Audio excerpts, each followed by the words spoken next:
Hello friends, welcome info আউটপুটে তোমাদের সবাইকে স্বাগত জানাই। আজ আমি আলোচনা করব শিলিগুড়ি কলেজের অ্যাডমিশন প্রসেস নিয়ে। তো আমি ভিডিও শুরুর আগে এটা ইনফরমেশন দিয়ে দিতে চাচ্ছি যে শিলিগুড়ি কলেজে যে অ্যাডমিশন প্রসেসটা আছে সেটা এখনও অবধি স্টার্ট হয়নি, কিন্তু তার যে ম্যান্ডেট আছে, ক্যান্ডিডেট ম্যান্ডেট, সেটা পাবলিশ হয়ে গেছে। তো ক্যান্ডিডেট মানে কি, ক্যান্ডিডেট ম্যান্ডেট বা ক্যান্ডিডেট ম্যানুয়াল এটাকে বলতে পারি আমরা। তো এখানে এই ম্যান্ডেটে বলা আছে যে কিভাবে যে এই প্রসেসটা সম্পূর্ণ করতে হবে, এই অ্যাডমিশন প্রসেসটা কিভাবে কমপ্লিট করতে হবে।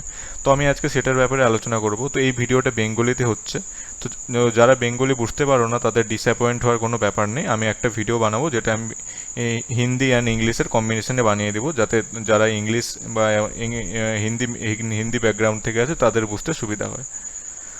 তো তোমরা দেখতে পাচ্ছ আমি চলে এসেছি শিলিগুড়ি কলেজের অফিসিয়াল ওয়েবসাইটে siliguri.college.org.in। তো তোমরা গুগলে সার্চ করে তোমরা এই ওয়েবসাইটে চলে আসতে পারো। এটা হলো শিলিগুড়ি কলেজের অফিসিয়াল ওয়েবসাইট। তো শিলিগুড়ি কলেজের অফিসিয়াল ওয়েবসাইটে চলে আসার পরে তোমরা এখানে একটি সেকশন দেখতে হবে, অ্যাডমিশন। তো অ্যাডমিশন সেকশনে তোমরা দেখতে পাবে এখানে তিনটে অপশন আছে, UG admission, PG admission and online fees payment. তো UG admission means undergraduate admission. তো আমরা ইউজি অ্যাডমিশনে চলে যাব। ইউডি অ্যাডমিশনে চলে গেলে তোমরা দেখতে পাবে এই পেজটি ওপেন হয়ে যাবে। তো এখানে দেখতে পাচ্ছ ইউজি অ্যাডমিশন @, শিলিগুড়ি কলেজ। তো এটা হলো ইউজি অ্যাডমিশনের অফিসিয়াল পেজ, শিলিগুড়ি কলেজের অফিসিয়াল পেজ। তো এখানে তোমরা দেখতে পারবে ক্লিক হেয়ার। তো এখানে একটি হাতের হ্যান্ডের ছবি দেওয়া আছে যেখানে ক্লিক হেয়ার অপশনটি আছে। তো ক্লিক হেয়ার অপশনে ক্লিক করার পরে তোমরা দেখতে পাবে এই একটি পেজ খুলে যাবে। তো এখানে তোমরা দেখতে পাচ্ছ important information regarding to the admission 2011।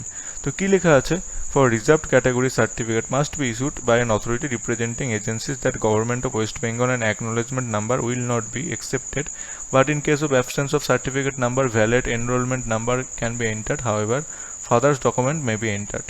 তো এখানে এখানে বলা আছে যে কী কী ডকুমেন্ট লাগবে। জাস্ট এখানে তেমন কিছু ইম্পর্টেন্ট বলা নেই। দেখতে পাচ্ছ কি লেখা আছে, ডকুমেন্ট টু বি আপলোডেড। কী কী লাগবে আমাদের, scan copy of HS marksheet. এইচএসে তোমরা যে মার্কশিটটা পেয়েছো সেই মার্কশিটটা লাগবে। তো যারা এখনও স্কুল থেকে মার্কশিট কালেক্ট করোনি এইচএসের রেজাল্টের পরে, তারা দয়া করে প্লিজ কালেক্ট করে নিয়ে আসো সেটাকে। মাধ্যমিকের অ্যাডমিট কার্ড লাগবে, ওকে।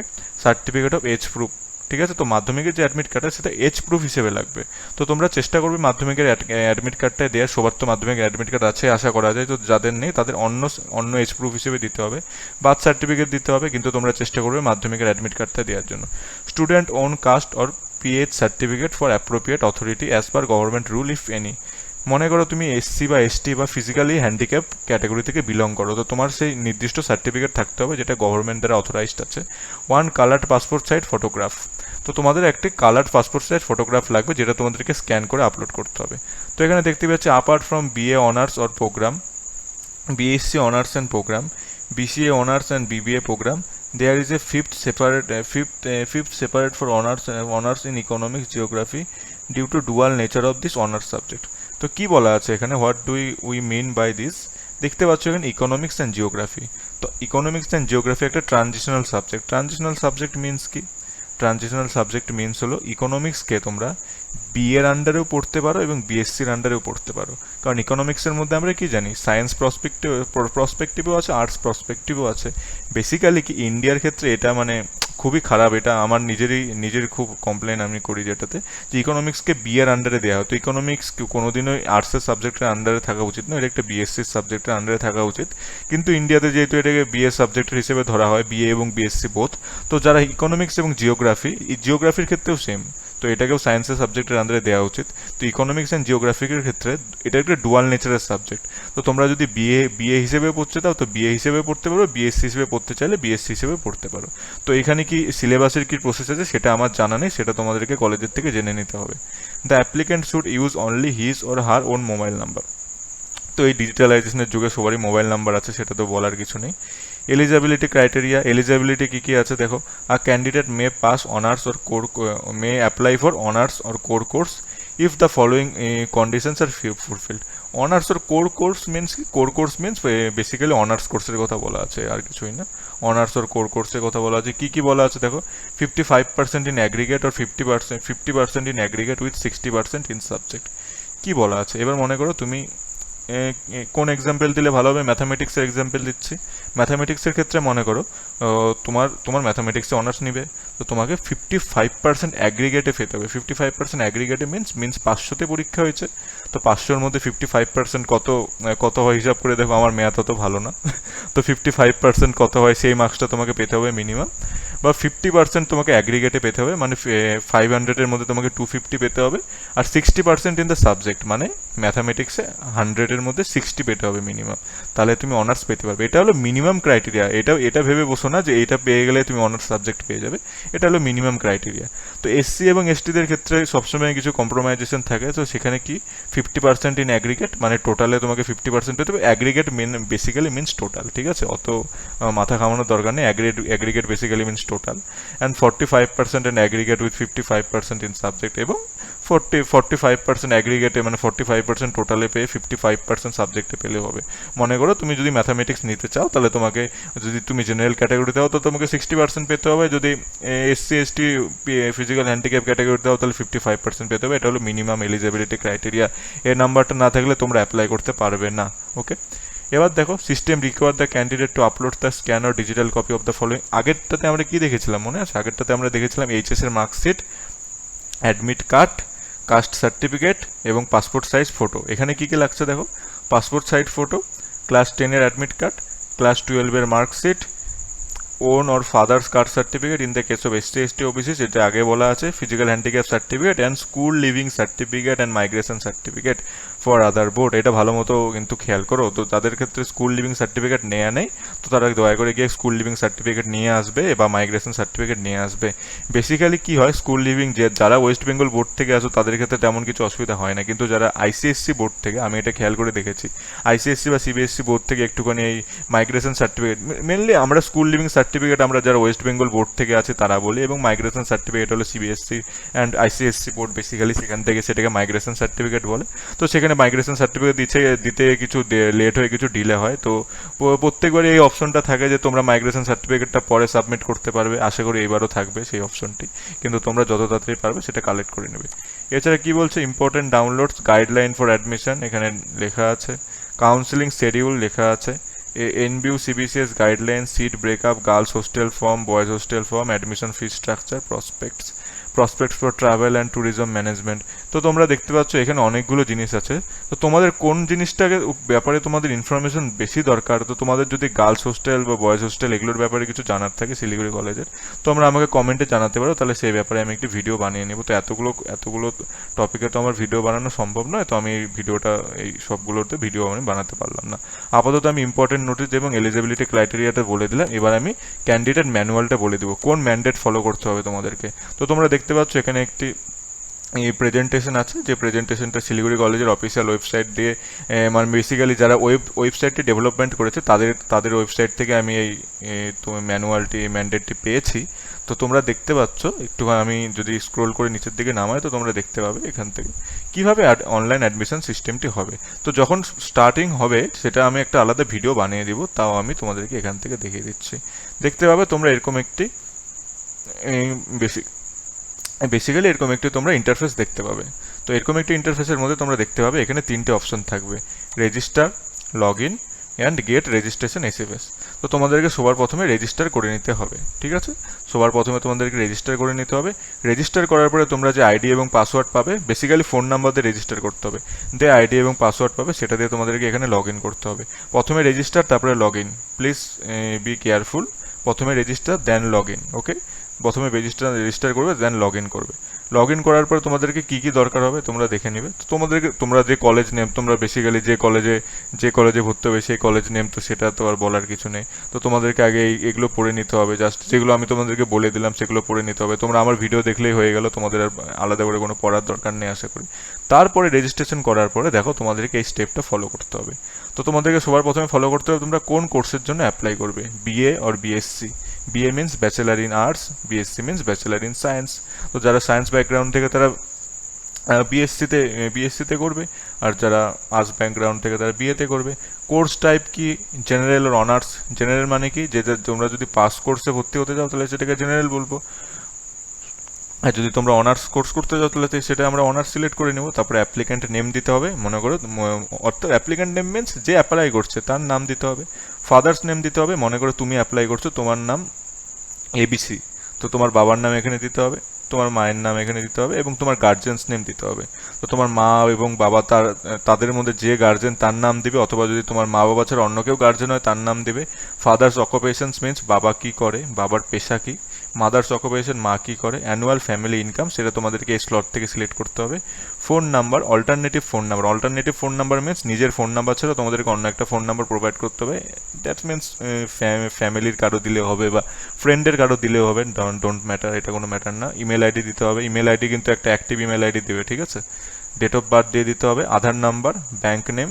তো আমি যেটুকু জানি যে আধার নাম্বারটা তো compulsory, bank name, bank address, bank account number, bank IFSC code, bank MICR code, এগুলো হয়তো ঠিক আমি এটা এখন বলতে পারবো না যে সেগুলো ম্যান্ডেটরি কি না, কিন্তু আশা করি সবারই ব্যাঙ্ক অ্যাকাউন্ট আছে, তো দিয়ে দিবে এটা।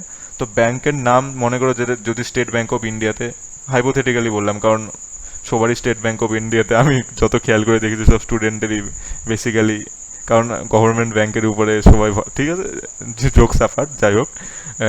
ব্যাংকের নাম দিতে হবে, ব্যাংকের অ্যাড্রেস দিতে হবে, ব্যাংকের অ্যাকাউন্ট নাম্বার, ব্যাংকের IFSC code and MICR code. তো এমআইসিআর কোডটা তোমরা যদি না পাও, ব্যাংকের বইয়ে যদি এমআইসিআর কোডটা না পাও, যাদের চেক বুক আছে চেকের মধ্যে তোমরা দেখতে পাবে এমআইসিআর কোড থাকে, অথবা তোমরা নেটে এমআইসিআর কোডটা পেয়ে যাবে, ঠিক আছে।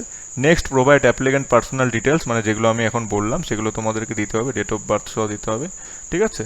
And Aadhaar and bank related, এই তো এখানে লেখা আছে নট কম্পালসারি, সরি আমি দেখতে পাইনি, যেটা আমি বললাম যেগুলো কম্পালসারি না, কিন্তু তোমরা দিয়ে দিবে, ঠিক আছে, কারণ ফার্দার কাজে লাগবে। তারপরে তোমাদেরকে দিতে হবে communication address and permanent address, এটা ভালো মতো দিতে হবে। অ্যাড্রেস ফর কমিউনিকেশন মিনস কি, কমিউনিকেশন অ্যাড্রেস এবং পার্মানেন্ট অ্যাড্রেসের মধ্যে ফারাক কি আছে। মনে করো তোমার বাড়ি হলো, আমি একটা এক্সাম্পল দিচ্ছি, তোমার বাড়ি মালবাজার, ঠিক আছে। মালবাজার আমরা সবাই জানি খুব সুন্দর জায়গা, যাই হোক তোমার বাড়ি মালবাজার, তুমি এখন শিলিগুড়িতে থাকো। তো তোমাকে যদি কলেজ থেকে কন্ট্যাক্ট করা হয়, তোমাকে কোথায় কন্ট্যাক্ট করবে, মালবাজারে ওর শিলিগুড়িতে, অবশ্যই শিলিগুড়িতে, তো তোমাকে শিলিগুড়ির অ্যাড্রেসটা এখানে দিতে হবে।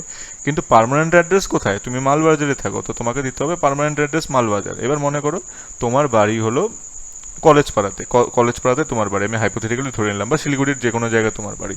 তো তোমার address of communication and permanent address দুটো সেমই হবে, তো সেখানে সেটা বলা আছে।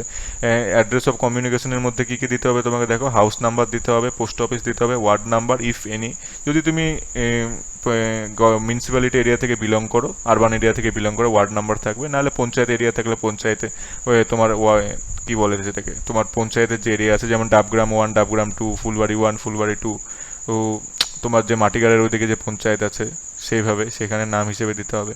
ব্লক দিতে হবে, ডিস্ট্রিক্ট নেম দিতে হবে, পুলিশ স্টেশন, স্টেট এবং পিন, ওকে, ঠিক আছে। এবং যেটা আমি বললাম, যদি তোমার permanent address and address of communication same হয়, তাহলে এখানে দেখো সেম অ্যাজ অ্যাভাব, এই বোতামটা ক্লিক করে দিবে, তাহলে তোমাদেরকে দুবার ধরে এন্টার করতে হবে না।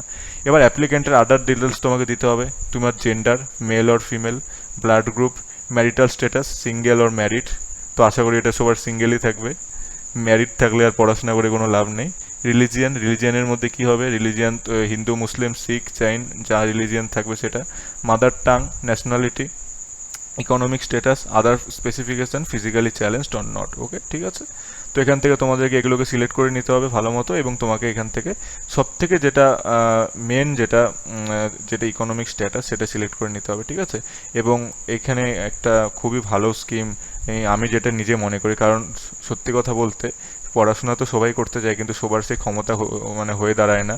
অনেকে খুব পোর ইকোনমিক্যাল ক্লাস থেকে বিলং করে, তো অনেকে আছে যারা, কারণ আমরা জানি শিলিগুড়ি আশেপাশে অনেক টি গার্ডেন আছে, তো সেখানকার ছেলেমেয়েরা অনেক ট্যালেন্টেড হয়, কিন্তু তারা পড়ার সুযোগ পায় না। তো এখানে এবার একটা নতুন একটা মানে অনেক কলেজের ক্ষেত্রে দেখা গেছে যে একটা নতুন একটা যেটা মানে স্কিম করা হয়েছে, যে একটা আলাদা একটা সেকশন দেওয়া হয়েছে টি গার্ডেন রেসিডেন্টের জন্য। তো এখানে তোমরা একটা সেকশন পাবে টি গার্ডেন রেসিডেন্ট, সেখানে তোমরা ক্লিক করে নেবে। তো সেখানে তোমরা একটা কিছু মানে এই কিছু কিছু একটা মানে তোমাদেরকে এক্সট্রা কিছু হয়তো ফায়দা দেওয়া হবে, বা এক্সট্রা কিছু তোমাদেরকে প্রফিটেবল হবে তোমাদের জন্য, তো সেটা করে দেবে, ঠিক আছে। তো যাই হোক, তারপরে আমরা দেখতে পাচ্ছি নেক্সট রেজিস্ট্রেশন স্টেপে কী করতে হবে, তুমি কোন স্কুল থেকে পাস করেছো হায়ার সেকেন্ডারিটা, সেটা তোমাকে দিতে হবে, ঠিক আছে। কোন স্কুল থেকে পাস করেছো সেটা দিতে হবে। Select the year of passing of higher secondary examination, তো কোন ইয়ার থেকে পাস করেছো সেটা দিতে হবে। তো আমাকে আজকে একজন কমেন্ট করে জিজ্ঞেস করেছিল যে সে 2018-তে এইচএস পাস করেছে, সে এবছর অ্যাপ্লাই করতে পারবে কিনা। তো আমার যেটুকু জানা থাকে যে 3 বছর অবধি অ্যাপ্লাই করা যায়, মানে 2018, 19, 20, তো সে হয়তো অ্যাপ্লাই করতে পারবে না। কিন্তু এখানে তো তেমন কোনো গাইডলাইন লেখা নেই যে লাস্ট কোন ইয়ারে অ্যাপ্লাই করা যাবে, তো আমার জানা ছিল সেটা। তো সে যদি ভিডিওটা দেখে থাকো তো তাকে বলবো যে তুমি একবার কলেজকে ফোন করে জিজ্ঞেস করে নিও যে কী প্রসিডিওর থাকবে। Select the year of passing in higher secondary examination, তো তুমি যখন এটা সিলেক্ট করবে তুমি তখন বুঝে যাবে। যদি 2018 থাকলো তাহলে তুমি বুঝে গেলে যে তোমার ইয়ার অফ পাসিং 2018 থাকলেও তুমি সেটা সিলেক্ট করতে পারবে, কোনো প্রবলেম হবে না। Select your stream, science, arts আর কমার্স, তো কমার্সের এখানে কোনো জায়গায় নেই, কারণ শিলিগুড়ি কলেজে কমার্স পড়ানো হয় না, শিলিগুড়ি কলেজ অফ কমার্সে কমার্স পড়ানো হয়। হায়ার সেকেন্ডারি রোল নাম্বার খুব ভালো মতো এটা তোমাদেরকে দিতে হবে। Your higher secondary registration number এটাও ভালো মতো দিতে হবে। কাস্ট, কোন কাস্ট থেকে তোমরা বিলং করো। Select your major Indian language for part 3, তো মেজর ইন্ডিয়ান ল্যাঙ্গুয়েজ তোমাকে সিলেক্ট করতে হবে, বেঙ্গলি, ইংলিশ, হিন্দি, নেপালি কি আছে। Select the subject name from list, provide the total marks of the examination and then the marks obtained by the candidate appropriately. Means কি, তোমার যে 5টা সাবজেক্ট ছিল 5টা সাবজেক্ট সিলেক্ট করতে হবে, প্রত্যেকটা সাবজেক্টে কত মার্কস পেয়েছো সেটা দিতে হবে। আর few subject may be preselected as mandatory subject for the course selected. Okay, means কি, মনে করো তুমি হাইপোথেটিক্যালি আবার বলছি ম্যাথামেটিক্স সিলেক্ট করে, তো ম্যাথামেটিক্স পড়ার সময় তোমাকে এনভায়রনমেন্ট অ্যান্ড ইংলিশ এই দুটা ম্যান্ডেটারি পড়তেই হবে, ঠিক আছে। জাস্ট হাইপোথেটিক্যালি বললাম, অন্য সাবজেক্টও হতে পারে। তো এই দুটো আগের থেকে সিলেক্ট করা থাকবে, তো সেগুলোর মার্কস তোমাকে দিতেই হবে, ঠিক আছে। Please provide your actual marks as per marksheet only, do not put percentage or average marks, the system will calculate the same as per set criteria appropriately. Means কি বলেছে, তোমাকে কিন্তু মার্কসগুলো অ্যাকুরেটলি দিতে হবে, এমন না যে ঠিক আছে মনে করো তুমি 68 পেয়েছো, তুমি দিয়ে দিলে 67 বা 69, এরকম করলে কিন্তু হবে না, কারণ এই হিসেবে মেরিট লিস্ট বেরোবে। তো তোমার নাম্বার যদি পরে না মিলে সেটা কিন্তু পুরো অ্যাডমিশনটা বাতিল হয়ে যাবে, ঠিক আছে। তারপরে দেখো কি লেখা আছে, course and subject selection based on 10+2 মানে HS marks provided and the criteria of the respective college and universities, the option of the candidate eligible for apply of the admission shall be populated. Select your desired course and effective subject preferences accordingly, তো তোমাকে select করতে হবে যে তুমি কোন first preference কি, second preference কি, ঠিক আছে, তোমার প্রেফারেন্স ওয়াইজ থাকবে। তো তোমাকে অনেকগুলো অপশন থাকবে যে তুমি কোন সাবজেক্টটা সিলেক্ট করতে চাও, ঠিক আছে। তো মনে করো তুমি প্রথমে ম্যাথামেটিক্স সিলেক্ট করলে, তারপরে ফিজিক্স সিলেক্ট করলে, তারপরে কেমিস্ট্রি সিলেক্ট করলে, যে সাবজেক্টটার তোমার আগে নাম আসবে মেরিট লিস্টে সেই সাবজেক্টে তুমি অ্যাপ্লাই করতে পারবে, সেই সাবজেক্টে তুমি ভর্তি হতে পারবে। তো এমন কোনো কথা নেই কিন্তু যে ফার্স্ট প্রেফারেন্স দিলাম মানে ওটাতে আমাকে প্রেফার করা হবে, সেটা না, জাস্ট অপশন, ঠিক আছে। তোমাকে 2টা বা 3টা প্রেফারেন্স দেওয়া হবে, তো তুমি যেটা সিলেক্ট করবে সেটার উপরে তোমার হবে। তো তারপরে স্টেপ কি আছে দেখো, তারপরে স্টেপ হলো তোমাকে নিজের কালার্ড ফটো আপলোড করতে হবে এবং তোমাকে এইচএস এর মার্কশিট আপলোড করতে হবে, ঠিক আছে। এই আপলোডগুলো যেন খুব ভালো মতো হয়, তো খুব যে কোনো ক্যাফে থেকে করবে না, তোমাদের যদি বাড়িতে স্ক্যানার মেশিন থাকে এবং প্রপার সব কিছু থাকে, বা ফোন থেকে আমি ছবি তুলে করে নিলাম, সেটা কিন্তু অ্যাকসেপ্ট হবে না, ঠিক আছে। তো খুব ভালো করে স্ক্যান করে ভালো মতো আপলোড করবে। আমার জানা যে শিলিগুড়ি কলেজের সামনে 2-3টা ক্যাফে আছে, যেমন college cafe, Barbie cafe, icon cafe, তো ওরা প্রফেশনালি ফর্ম ফিল আপ করে, তো ওদের কাছে গিয়ে তোমরা ফর্ম ফিল আপ করলে ভালো হয়। বা যদি পারো তোমরা বাড়িতে বসে নিজেদের মতো করে, নিজেদের স্ক্যানার মেশিন থাকলে, প্রিন্টার থাকলে সেখান থেকে ভালো মতো তোমরা ভালো করে নেবে। তো তারপরে ফটো আপলোড করে দেবে, ফটো আপলোড মানে ডকুমেন্টগুলো আপলোড করার পরে তোমরা দেখতে পাবে একটা ফিস পেমেন্টের একটা অপশন আসবে, ফিস পেমেন্ট, ঠিক আছে।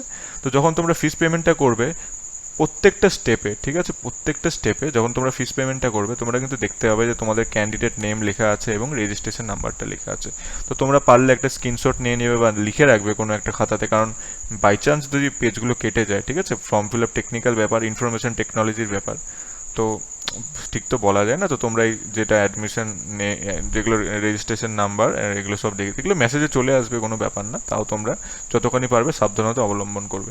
তারপরে তোমাদের পেমেন্টের পেজটা আসবে, তো পেমেন্টের পেজে তোমার কাছে অপশন থাকবে 3টে, ক্রেডিট কার্ড, ডেবিট কার্ড এবং নেট ব্যাঙ্কিং, তো 3টে অপশন থাকবে। এছাড়া ফোর্থ অপশন যেটা থাকে সেটা হলো ব্যাঙ্ক চালান, ঠিক আছে। তো সবার কাছে আশা করি ডেবিট কার্ড আছে, আর নেট ব্যাঙ্কিংয়ের মধ্যে তোমার এসবিআই এর যে নেট ব্যাঙ্কিংটা আছে ঠিক আছে, এসবিআই নেট ব্যাঙ্কিং সেটা থাকলে ভালো হয়। বা যাদের কাছে ডেবিট কার্ড আছে, রুপে, মাস্টার কার্ড, ভিসা যাইতে, বা আমেরিকান ট্যুরিস্ট, আমেরিকান তোমার এক্সপ্রেসওয়ে যেটা যেটা আছে, ঠিক আছে, বা ইউনিয়ন ডাইন ক্লাব, মোটামুটি সব ডেবিট কার্ডই মোটামুটি অ্যাকসেপ্ট করা হয়। তো আশা করি সবার কাছে রুপে, ভিসা বা মাস্টার কার্ডের তিনটার মধ্যে থাকবে। তো এই তিনটে অ্যাকসেপ্টেড করে শিলিগুড়ি কলেজে, কোনো ব্যাপার না। এবং নেট ব্যাঙ্কিংয়ের মধ্যে এসবিআই এর নেট ব্যাঙ্কিং, এবং যদি ইউপিআই থাকে, ইউনাইটেড পাবলিক গেটওয়ে যদি সেটা থাকে, তাহলে সেটা দিয়ে তোমরা পেমেন্ট করতে পারো। এবং ব্যাংক চালানের মাধ্যমে পেমেন্ট করা তো ব্যাংক চালানের জন্য তোমাদের ওখানে দেখতে পাবে, যখন তোমরা ব্যাংক চালান ক্লিক করবে, তো ব্যাংক চালানের জন্য তোমাদের নির্দিষ্ট একটা মানে কোড দিয়ে দিবে। তো তোমাদের সেই ব্যাংকে, তোমাদের রেসপেক্টিভ ব্যাংকে গিয়ে ব্যাংকের থেকে চালান কাটিয়ে সেই চালানের পেজটা তোমাদেরকে আপলোড করে দিতে হবে। তো আমি কোনোদিনও রিকমেন্ড করবো না যে তোমরা ব্যাংক চালানের মাধ্যমে পেমেন্ট করো। তোমরা সবসময় চেষ্টা করবে ডেবিট কার্ডের মাধ্যমে পেমেন্ট করার। এবং তোমাদের যদি নিজেদের ডেবিট কার্ড না থাকে, যে ক্যাফ থেকে তোমরা ফর্ম ফিল আপটা করবে, সেই ক্যাফের যে থাকবে ওনাকে দিয়ে তোমরা পেমেন্ট করিয়ে নেবে। ওনাদেরকে 50-100 টাকা বেশি দিতে হয়, সেটা কোনো ব্যাপার না। সে নিজের ফিউচারের কাছে সেই টাকার কোনো ভ্যালু নেই, তো সেখানে তোমরা পেমেন্ট করে নেবে। ঠিক আছে, পেমেন্ট করার পরে কী হবে, পেমেন্ট করার পরে তোমাদের এরকম একটা পেজ দেখতে পাবে যে তোমাদের পেমেন্টটা প্রসেসিং হয়ে গেছে, এবং সেটাকে প্রিন্ট করে নেবে।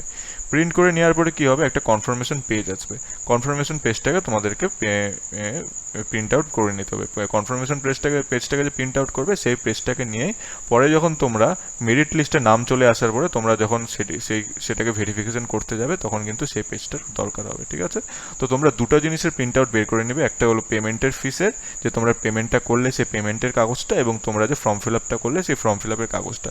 এছাড়া আমি দুটো জিনিস সাজেস্ট করবো, যে মেসেজটা আসবে কলেজ থেকে, যে মেসেজটা পাঠানো হবে, সেই মেসেজটাকে স্ক্রিনশট মেরে ভালো মতো রেখে দেবে। এবং যে ইমেলটা দিবে, সেই ইমেলে যদি কোনো ইমেল আসে, সেই ইমেলটা ভালো মতো রেখে দেবে। আশা করি তোমাদেরকে আমি বোঝাতে পারলাম। যদি কোনো রকম সমস্যা হয়, তোমরা আমাকে কমেন্ট করে জানাতে পারো। এছাড়া আমার বোঝানোতে যদি কোনো রকম ভুল হয়ে যায়, তাহলে তোমরা সেটাও কমেন্ট করে জানাতে পারো। আশা করি আমি তোমাদেরকে ঠিকমতো বোঝাতে পেরেছি। ভিডিওটি দেখার জন্য ধন্যবাদ।